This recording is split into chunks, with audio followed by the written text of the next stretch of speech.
What's up, fam? Today I want to I'll just jump right into this thing.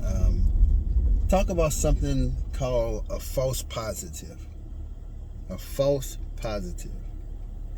And the thought is wrapped around this idea how people do things right in life, behaviors, characteristics, and somehow magically get the result in which they desire.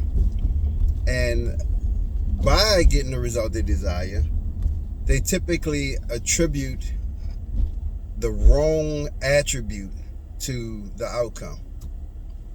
So what I mean is, let's say you never ever put a financial plan together, and you stumble upon financial freedom or financial wealth through accidental terms, or you've been doing other things that indirectly just so happens to provide you with access to a significant amount of money that allowed you to continue to grow your wealth, grow your finances. And so some folks would attribute that to this idea that that their process of ignoring the rules of finances provided them with the wealth or the financial success in which they had.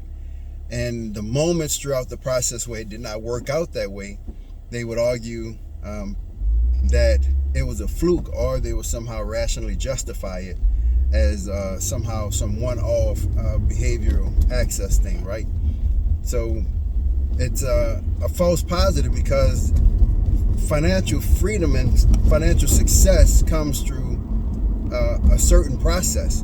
And inadvertently, when they reach their financial goals, they wind up with the outcome because of those specific reasons, not because of the long-term belief that I shouldn't feed energy into, like managing my finances for a particular outcome. So they got a false positive that ignoring it somehow provided the abundance of it, and that cannot be further from the truth. This can be seen in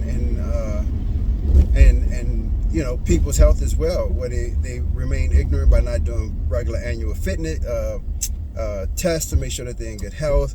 And then when they do get finally tested, they find out they have cancer, and they would attribute the fact that they got tested to the idea of getting the cancer. But the truth is, they've lived this life of false positives, thinking that they can ignore signs, symptoms, do whatever they want, and kind of avoid the outcome for poor decisions over time.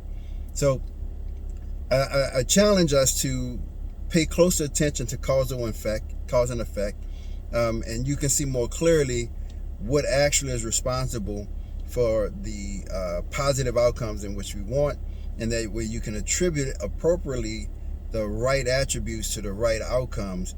And that's important because, like, when you go on and you begin to teach life to people or your kids and things of that nature, you don't want to give them false information, misleading them in the terms of behaviors and the potential outcomes for certain behaviors.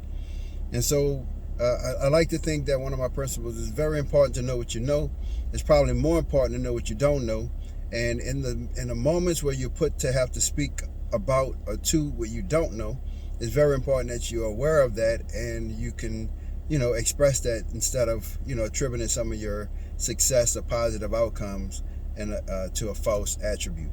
So false positives, be very, very into what it is you know, but more importantly, know what you don't know, and be able to discern the difference between cause and effect in all things you do, especially the ones that you use to share and pass on lessons to the next generation.